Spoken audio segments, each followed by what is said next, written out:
Capítulo 5. A clareza, disciplina e consistência natureza abomina o vazio. Para poder promover a vida, a mãe natureza tenta encontrar equilíbrio sempre que possível. Quando vida é destruída por causa de um incêndio na floresta, por exemplo, a natureza irá introduzir vida nova para substituí-la. Em qualquer ecossistema, a existência de uma cadeia alimentar, na qual cada espécie existe como alimento para outra, é um modo de manter o equilíbrio. O círculo dourado, ancorado em princípios da biologia, também obedece à necessidade de equilíbrio. Como tenho comentado, quando o porquê está ausente, produz-se um desequilíbrio e as manipulações prosperam. E quando as manipulações prosperam, aumentam a incerteza para os compradores, a instabilidade para os vendedores e o estresse para todos. Começar pelo porquê é apenas o início.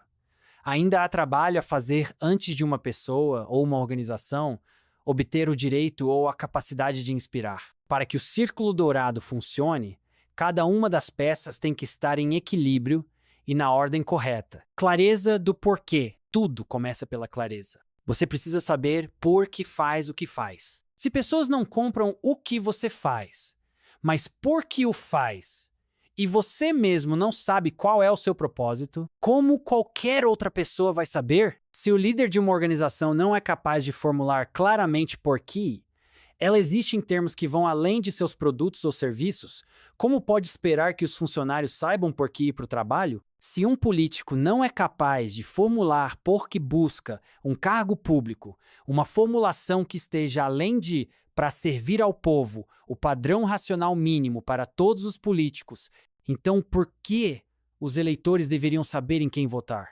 Manipulações podem motivar o resultado de uma eleição, mas não ajudam a escolher quem deveria liderar. Liderar requer que haja aqueles que voluntariamente seguem o líder. Requer que haja aqueles que acreditam em algo maior do que uma única questão. A ação de inspirar começa com a clareza do porquê, disciplina do como. Uma vez que você sabe por que você faz o que faz, a questão é como você vai fazê-lo. Os como são os valores ou princípios que guiam como dar vida à sua causa. Como fazemos coisas manifesta-se nos sistemas e nos processos, dentro de uma organização e em sua cultura. Compreender como você faz as coisas e, mais importante, ter a disciplina de manter a organização e todos os funcionários responsáveis por esses princípios diretores reforça a capacidade de uma organização de trabalhar em prol daquilo em que é naturalmente forte. Compreender o como proporciona uma habilidade maior para, por exemplo, contratar pessoas ou encontrar parceiros que vão prosperar sem dificuldade ao trabalhar com você. Ironicamente, a pergunta mais importante com a resposta mais evasiva: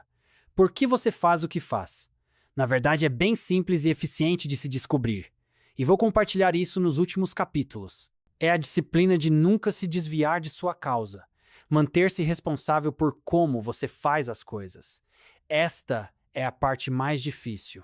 Para tornar ainda mais difícil, lembramos a nós mesmos de nossos valores escrevendo-os na parede, como substantivos: integridade, honestidade, inovação, comunicação, por exemplo. Mas substantivos não são ações, são coisas. Não se pode construir sistemas ou desenvolver incentivos em torno deles. É quase impossível fazer as pessoas serem responsáveis por substantivos. Bob, um pouco mais de inovação hoje, por favor. E se você tiver que escrever honestidade na parede para se lembrar dela, provavelmente terá problemas maiores de qualquer maneira. Para que valores ou princípios orientadores sejam de fato eficazes, devem ser verbos. Não é integridade, é fazer sempre a coisa certa. Não é inovação, é olhar o problema de um ângulo diferente. A formulação de nossos valores como verbos nos dá uma ideia clara de como agir em qualquer situação. Podemos considerar cada um responsável por nossos valores, avaliá-los, ou mesmo construir incentivos em torno deles. Dizer às pessoas que tenham integridade não assegura que tomarão decisões sempre com os interesses de consumidores ou clientes em mente. Dizer a eles que façam sempre a coisa certa, sim. Eu me pergunto quais foram os valores que a Samsung escreveu na parede quando inventou que o retorno em dinheiro não era aplicável a pessoas que moravam em prédios. O Círculo Dourado oferece uma explicação para o sucesso no longo prazo, mas a natureza inerente de fazer coisas de longo prazo frequentemente inclui investimentos ou custos de curto prazo. É por isso que a disciplina de se manter focado no porquê e fiel a seus valores é tão importante. A consistência de o que tudo que você diz e faz tem que provar aquilo em que acredita. Um porquê é apenas uma crença. Os comos são as ações que você empreende para realizar essa crença. E os o quis são o resultado dessas ações. Tudo o que você diz e faz. Produtos, serviços, marketing, ações de relações públicas, cultura e quem você contrata. Se as pessoas compram não o que você faz, mas por que você o faz, então todas essas coisas devem ser consistentes. Com consistência, as pessoas verão e ouvirão, sem sombra de dúvida, aquilo em que você acredita. Afinal, vivemos em um mundo tangível. A única maneira de as pessoas saberem no que você acredita é por meio das coisas que você diz e faz. E se você não for consistente nisso, ninguém saberá no que você acredita. É no nível do o que a autenticidade acontece. A autenticidade é aquela palavra usada e abusada nos mundos corporativo e político. Você tem que ser autêntico, dizem os entendidos. Todos os dados sobre tendências demonstram que as pessoas preferem fazer negócio com marcas autênticas. As pessoas votam no candidato autêntico. O problema é que essa instrução de ser autêntico é totalmente inexequível. Como é que você entra no escritório de alguém e diz: a partir de agora, por favor, um pouco mais de autenticidade. Sobre essa peça de publicidade na qual você está trabalhando, poderia um CEO instruir: por favor, faça com que seja um pouco mais autêntica. O que as companhias devem fazer para que seu marketing ou suas vendas, ou seja lá em que estiverem trabalhando, seja autêntico? A solução mais comum é hilária. Elas vão e fazem pesquisa com consumidores e perguntam: o que deveríamos lhe dizer para sermos autênticos? Isso é uma total falta de compreensão do que se trata. Você não pode perguntar aos outros o que deve fazer para ser autêntico. Ser autêntico significa que você já sabe. O que diz um político quando o instruem a ser mais autêntico? Como um líder age de maneira mais autêntica? Sem uma compreensão clara do porquê, essa instrução é inútil. Autenticidade significa que seu círculo dourado está em equilíbrio. Significa que você acredita efetivamente em tudo o que diz e faz. Isso vale para os gestores e também para os funcionários. Só quando isso acontece é que as coisas que você diz e faz podem ser consideradas autênticas. A Apple acreditava que seu computador Apple original e seus Macintosh iam desafiar a plataforma dominante do DOS da IBM. A Apple acredita que seus produtos iPod e iTunes estão desafiando o status quo na indústria da música. E todos nós compreendemos por que a Apple faz o que faz. É por causa dessa compreensão mútua que consideramos esses produtos da Apple autênticos. A Dell lançou tocadores de MP3 e PDAs em uma tentativa de entrar no negócio dos pequenos dispositivos eletrônicos. Não sabemos qual é o porquê da Dell. Não temos certeza quanto àquilo em que a companhia acredita, ou por que ela fabrica esses produtos, além de ganhos para si mesma e um desejo de capitalizar em um novo segmento de mercado. Esses produtos não são autênticos. Não que a Dell não pudesse entrar em outros mercados, ela certamente tem o conhecimento e a capacidade de fazer bons produtos, mas essa capacidade sem uma clara compreensão do porquê é que torna tudo muito mais difícil e dispendioso. Só o fato de fazer produtos de alta qualidade e criar um marketing para eles não garante o sucesso. Não se pode adquirir autenticidade sem clareza do porquê. E autenticidade importa. Pergunte aos melhores vendedores o que é preciso para ser um grande vendedor. Eles sempre vão dizer que ajuda muito quando se acredita de verdade no produto que se está vendendo. O que uma crença tem a ver com vender? Simples. Quando vendedores acreditam de verdade naquilo que estão vendendo, as palavras que saem de sua boca são autênticas. Quando a crença entra na equação, o vendedor exala paixão. É esta autenticidade que produz os relacionamentos nos quais se baseiam as melhores organizações de venda. Relacionamentos também constroem confiança. E com a confiança vem a fidelidade. A ausência de um círculo dourado equilibrado significa a ausência de autenticidade, o que por sua vez significa que os relacionamentos não são fortes e que não há confiança. E você está de volta ao ponto de partida, vendendo com base em preço, serviço, qualidade ou recursos. Voltou a ser como todos os outros. Pior, sem aquela autenticidade, as companhias recorrem à manipulação, redução de preço, promoções, pressão de grupo, medo, É só escolher. É eficaz? Claro, mas apenas no curto prazo.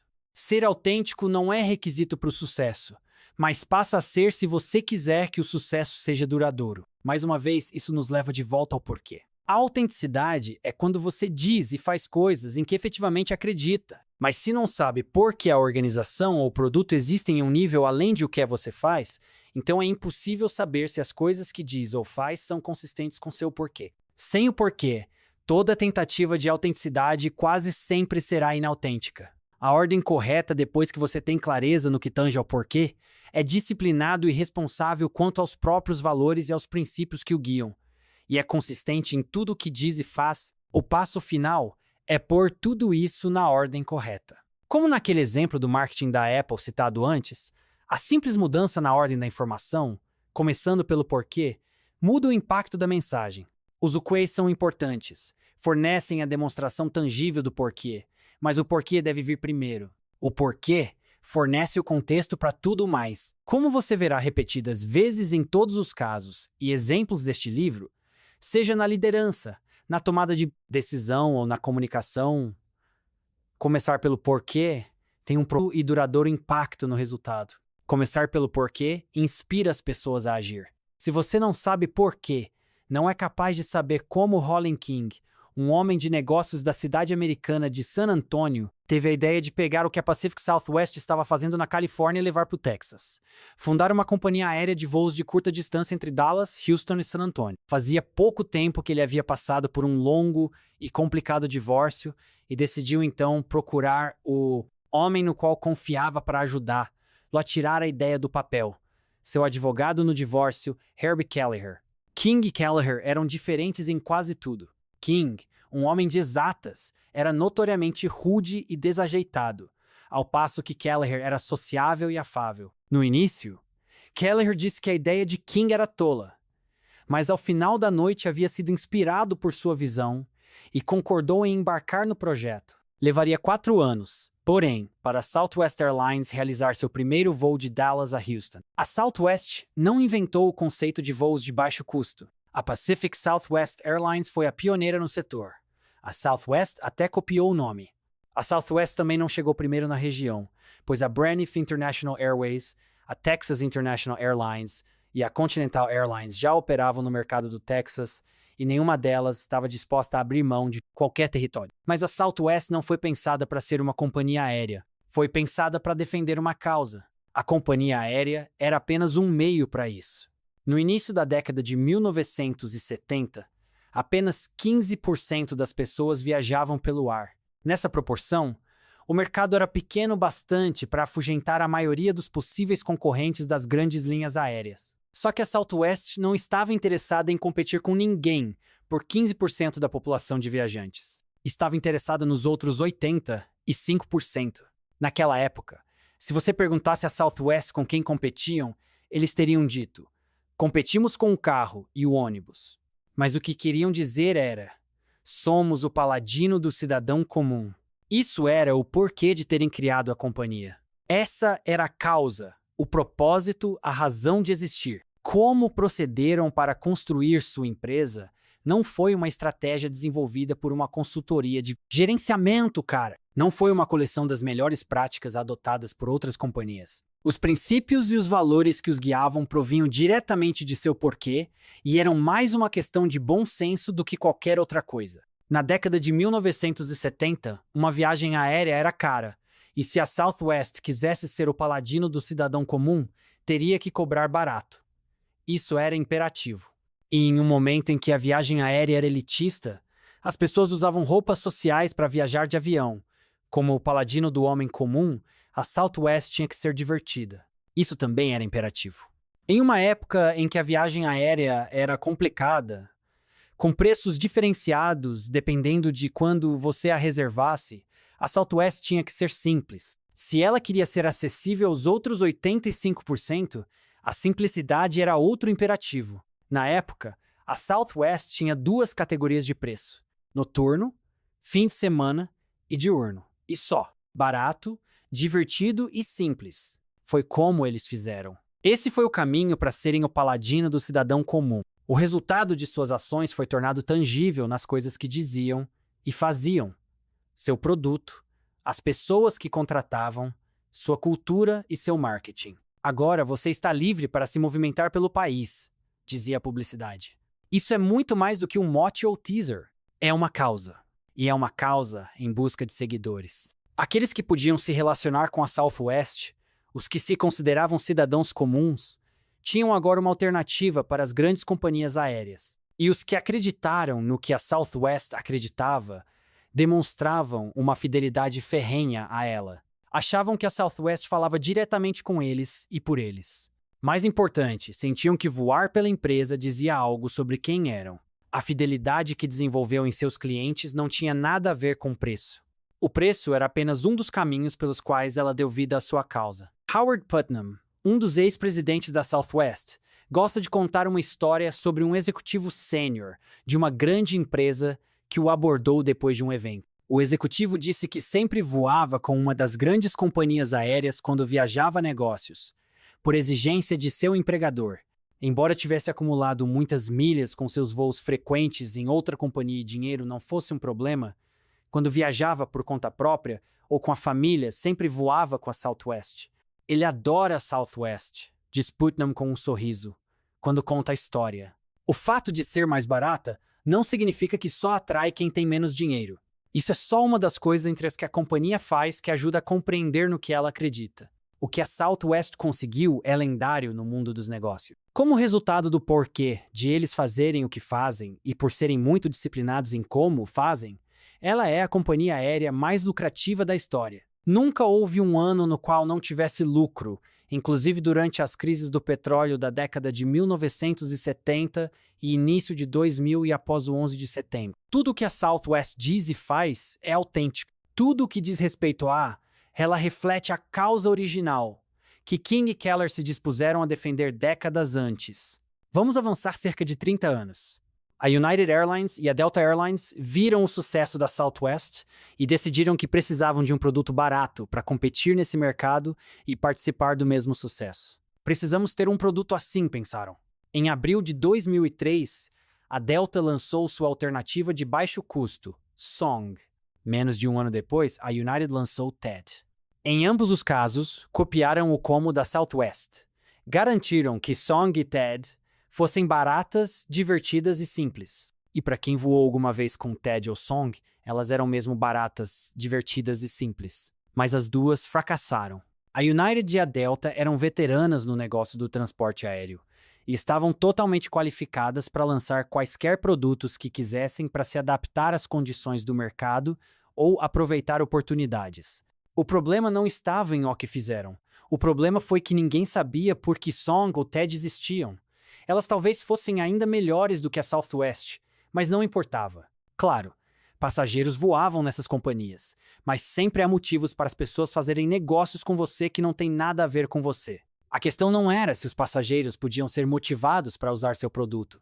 O problema era que muito poucos se tornavam fiéis às marcas. Sem um senso do porquê, Song e TED eram apenas outras duas companhias aéreas.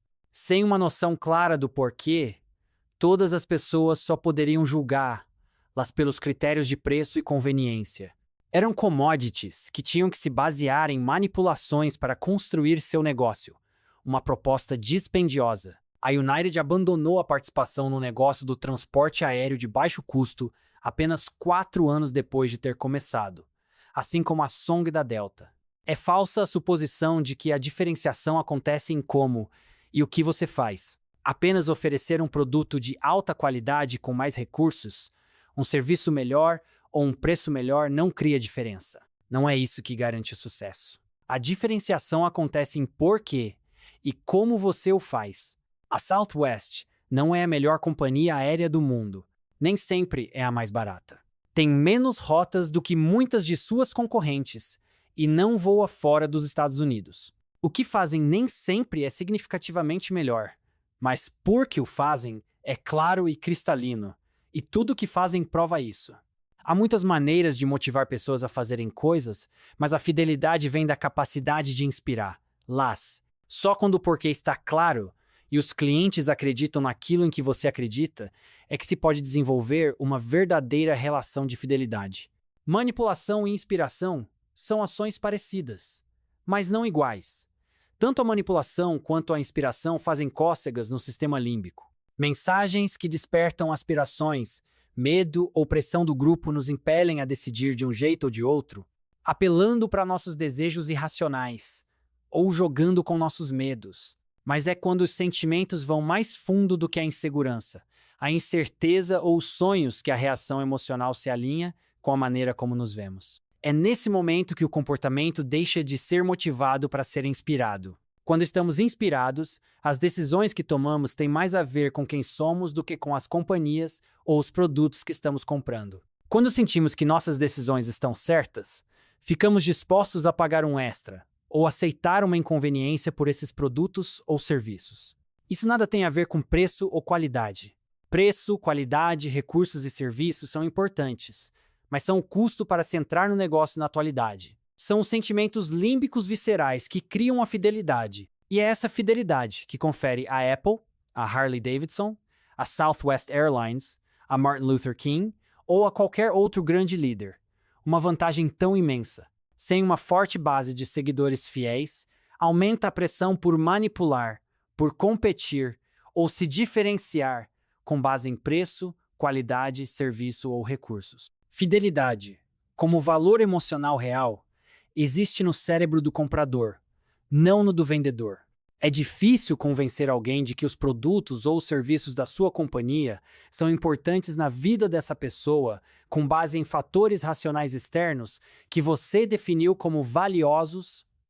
Lembre-se do caso da Ferrari contra o Honda. No entanto, se os porquês do vendedor e o porquê do comprador coincidirem, o cliente verá os produtos e serviços como maneiras tangíveis de demonstrar algo no qual ele acredita. Quando o porquê, o como e o quê estão equilibrados, chega-se à autenticidade e o comprador se sente realizado. Quando estão em desequilíbrio, o que existe é estresse e incerteza, e nesse cenário, as decisões também serão desequilibradas. Sem um porquê, o comprador é facilmente motivado por aspiração ou medo. A essa altura, é o comprador quem corre o maior risco de acabar sendo inautêntico. Se comprar algo que não incorpora claramente seu próprio senso do porquê, haverá pouca evidência para que os outros tracem um retrato claro e preciso de quem ele é. O ser humano é um animal social. Somos muito bons em perceber sutilezas em comportamentos e julgar pessoas de acordo com isso. Nutrimos bons e maus sentimentos em relação a companhias, assim como nutrimos bons e maus sentimentos em relação a pessoas. Há certas pessoas nas quais sentimos que podemos confiar e outras em que não. Esses sentimentos também se manifestam quando organizações tentam nos cortejar. Nossa capacidade para sentir desta ou de outra maneira em relação a uma pessoa é a mesma em relação a uma organização. Só muda quem está falando. Quem ouve, nós, não muda. Mesmo quando uma companhia transmite sua mensagem pela TV, por exemplo, não importa quantas pessoas estão vendo o comercial, cada um vai receber a mensagem individualmente. Este é o valor do Círculo Dourado. Ele oferece um meio de se comunicar consistente com o modo como indivíduos recebem informação. Por este motivo, uma organização tem que ser clara quanto a seu propósito, sua causa ou sua crença, e se assegurar de que tudo o que diz e faz é consistente e autêntico. Se os níveis do Círculo Dourado estiverem em equilíbrio, todos aqueles que compartilham a visão de mundo da organização serão atraídos para ela e para seus produtos como uma mariposa para uma lâmpada. Fazer negócio é como namorar. Eu gostaria de apresentar você a nosso amigo imaginário Brad. Brad vai sair hoje à noite. É um primeiro encontro. E ele está bem animado. Ele acha a mulher que está prestes a encontrar muito bonita e que tem uma boa chance de o namoro dar certo. Brad se senta à mesa no jantar e começa a falar. Sou muito rico. Tenho uma casa grande e dirijo um carrão. Conheço muita gente famosa. Estou o tempo todo na TV. O que é ótimo, porque é divertido. Eu realmente sou um cara de muito sucesso. A pergunta é, será que Brad vai conseguir marcar um segundo encontro?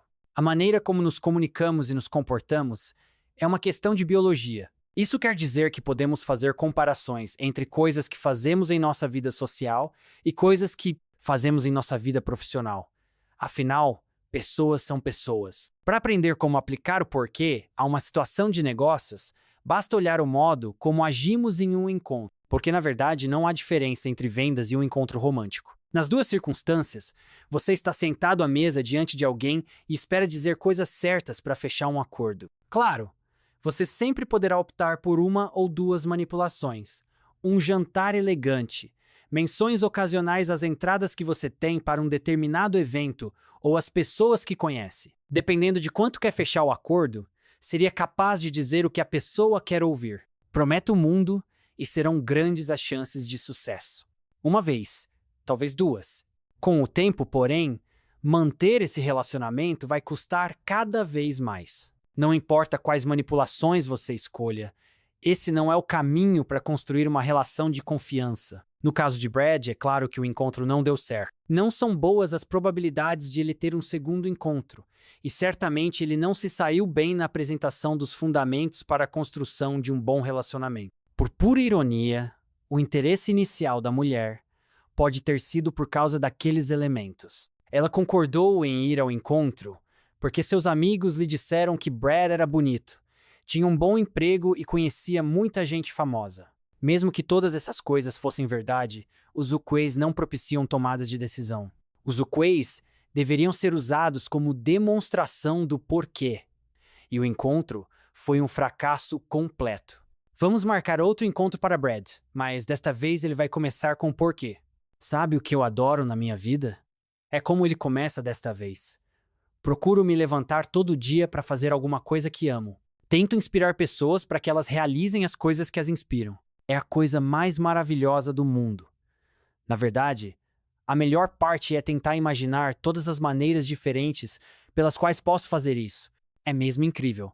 E acredite ou não, eu realmente consegui ganhar muito dinheiro com isso. Comprei uma casa grande e um carro legal. Conheci muitas pessoas famosas. E estou na TV o tempo todo, o que é divertido. Tenho muita sorte de fazer algo de que gosto. Na verdade, consegui ser bastante bem-sucedido por causa disso. Dessa vez, as probabilidades de Brad ter um segundo encontro, supondo que a pessoa diante dele acredita naquilo em que ele acredita, aumentaram exponencialmente. Mais importante, a base para esse relacionamento agora é formada por valores e crenças. Ele mencionou as mesmas coisas que disse no primeiro encontro. A única diferença é que começou com o porquê. E todos os quês, os benefícios tangíveis, servem como uma prova daquele porquê. Considere agora como a maior parte das companhias faz negócio. Alguém se senta à mesa diante de você, tendo ouvido dizer que você representa um bom cliente em potencial, e começa a falar. Nossa empresa é muito bem-sucedida. Temos ótimas instalações, você deveria passar lá um dia para conhecer. Fazemos negócios com todas as grandes companhias e marcas. Estou certo de que você viu nossa propaganda. Estamos realmente nos saindo muito bem. Nos negócios, como em um encontro ruim, muitas companhias trabalham duro para provar seu valor sem dizer por que elas existem, para começo de conversa. No entanto, você tem que fazer mais do que exibir seu currículo para que alguém o ache atraente. Só que é exatamente isso que as empresas fazem. Elas lhe fornecem uma longa lista de sua experiência. O que fizeram, quem conhecem, imaginando que você as achará tão desejáveis que abandonaria tudo para fazer negócio com elas. Pessoas são pessoas, e a biologia da tomada de decisão é a mesma quer se trate de uma decisão pessoal ou de negócios. Está claro que no cenário de um encontro, foi um encontro ruim. Então, por que poderíamos esperar que fosse diferente no cenário dos negócios? Como em um encontro, é imensamente difícil começar a construir um relacionamento baseado em confiança com o cliente ou consumidor em potencial, tentando convencê-lo de todos os recursos e benefícios racionais. Essas coisas são importantes, mas servem apenas para dar credibilidade ao discurso de venda e permitir que os compradores racionalizem sua decisão de compra. Como em todas as decisões, as pessoas não compram o que você faz, elas compram por que você o faz. Mas a menos que você comece pelo porquê, tudo o que as pessoas têm para considerar são os benefícios racionais. E as probabilidades são de que você não terá um segundo encontro. Eis a alternativa. Sabe o que eu adoro em nossa empresa? Cada um de nós vem trabalhar todo dia para fazer algo de que gosta. Conseguimos inspirar pessoas a fazer coisas que as inspiram. É maravilhoso. De fato, a parte divertida é tentar imaginar todas as diferentes maneiras como podemos fazer isso. De quebra, também é bom para os negócios. Estamos realmente nos saindo bem. Temos ótimas instalações. Você deveria vir algum dia conhecer. Trabalhamos com algumas das melhores companhias. Tenho certeza de que você viu nossos anúncios. Estamos tendo bastante sucesso. Agora, quanta certeza você tem de que a segunda conversa foi melhor do que a primeira? 3 graus de certeza. Quando podemos oferecer apenas uma base racional para uma decisão, e só podemos apontar elementos tangíveis ou avaliações racionais, o mais alto nível de confiança que somos capazes de dar é: eu acho que esta é a decisão certa. Isso seria biologicamente exato, porque estamos ativando o neocórtex, a parte pensante de nosso cérebro. Em nível neocortical, somos capazes de verbalizar nossos pensamentos. É isso que acontece quando passamos o tempo todo filtrando os prós e os contras, ouvindo quais são as diferenças entre modelos de TV de tela plana, entre Dell e HP. Quando tomamos decisões intuitivas, o mais alto nível de confiança que podemos oferecer é: eu sinto que é a decisão certa, mesmo que não corresponda a todos os fatos e números. De novo, isso é biologicamente exato, porque decisões intuitivas ocorrem na parte do cérebro que controla nossas emoções, não a linguagem. Pergunte aos mais bem-sucedidos empreendedores e líderes qual é seu segredo, e eles darão a mesma resposta: eu confio na minha intuição. Nas vezes em que as coisas dão errado, eles dirão: eu ouvi o que os outros estavam falando, apesar de não sentir que era o certo. Devia ter confiado na minha intuição. É uma boa estratégia, exceto por não poder ser aplicada em grande escala. A decisão intuitiva só pode ser tomada por uma única pessoa. É uma boa estratégia para um indivíduo ou uma organização pequena. Mas o que acontece quando o sucesso exige que mais pessoas estejam capacitadas a tomar decisões que eles sentem que são as certas? É aí que o poder do porquê pode ser plenamente constatado. A capacidade de pôr um porquê em palavras oferece o contexto emocional para as decisões, proporciona uma confiança maior do que eu acho que está certo, admite uma escala maior do que sinto que está certo. Quando você sabe qual é seu porquê, o mais alto nível de confiança que você é capaz de oferecer é: eu sei que está certo. Quando você sabe que a decisão é correta, ela não só parece a correta, mas você também é capaz de racionalizá-la e traduzi-la em palavras com facilidade. A decisão está totalmente equilibrada. O que racional oferece uma prova para o sentimento do porquê. Se você for capaz de verbalizar o sentimento que impulsiona a decisão intuitiva, se for capaz de enunciar com clareza seu porquê, fornecerá um contexto claro para que as pessoas à sua volta compreendam a razão de aquela decisão ter sido tomada. Se a decisão for consistente com os fatos e os números, então esses fatos e números servirão para reforçar a decisão.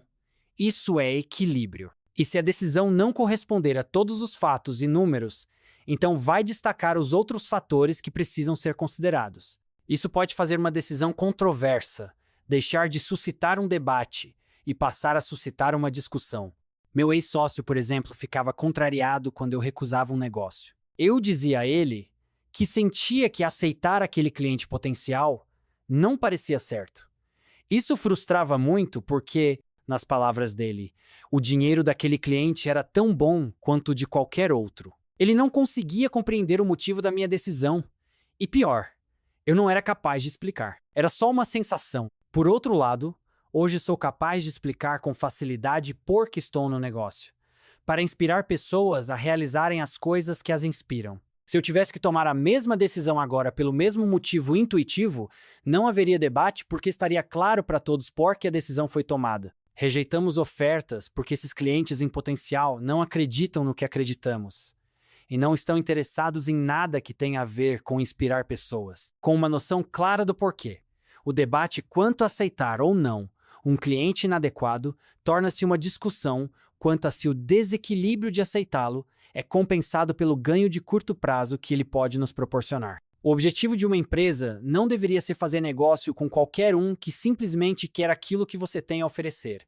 Deveria ser se concentrar em pessoas que acreditam no que você acredita. Quando somos seletivos quanto a fazer negócio apenas com quem acredita em nosso porquê, surge a confiança.